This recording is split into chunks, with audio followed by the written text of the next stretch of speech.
মুন্নির স্পর্ধা যেভাবে বেড়ে চলেছে তাতে আমাদের বাড়িতে টেকাই মুশকিল হয়ে যাবে। আমার কেন জানি মনে হচ্ছে এতে আবুলের হাত রয়েছে।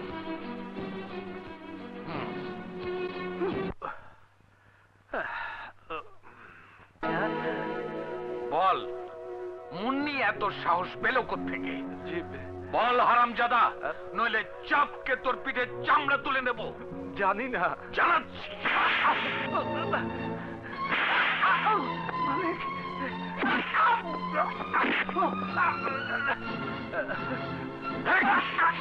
বিশ্বাস করেন মালিক, আমি জানি না।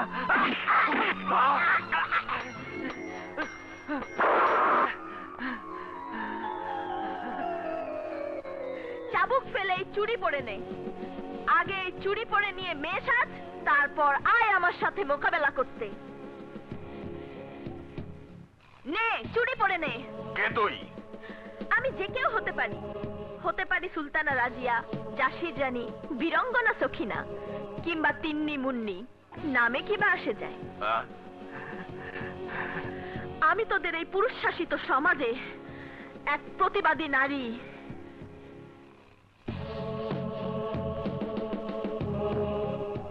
তোর এত বড় সাহস! এতদিন চাবুক চালিয়েছিস, এবার চাবুকের মার খা, দেখ কেমন লাগে।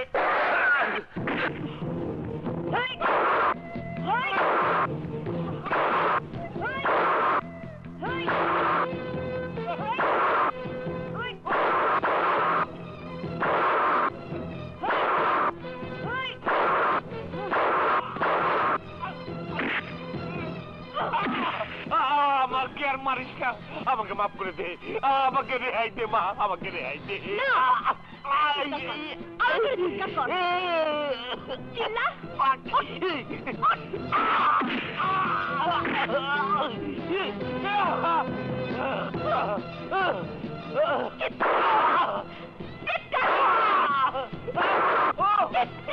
দুনিয়াকে জানিয়ে দে, অত্যাচারিত মেয়েরা যখন রুখে দাঁড়ায় তখন কোন অশুভ শক্তি তাদেরকে প্রতিহত করতে পারে না।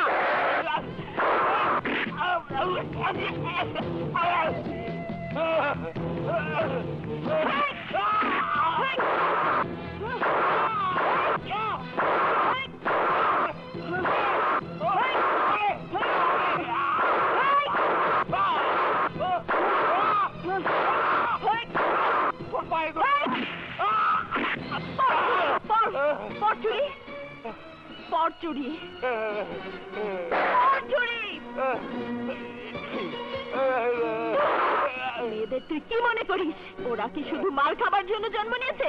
মেয়েরা মায়ের জাত, তাই মুখ বুজে সব সহ্য করে। তাই বলে তাদেরকে অবলা অসহায় ভাবিস না। তোর অহমিকা দেখেছি, এবার থেকে দেখবি আমার আক্রোশ।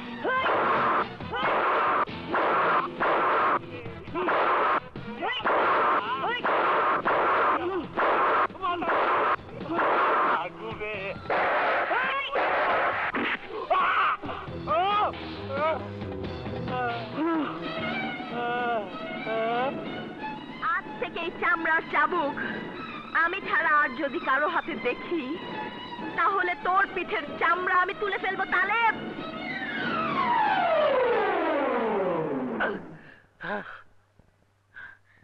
আবুল চাচা, আমার খুব খিদে পেয়েছে, চলো খাবার দেবে।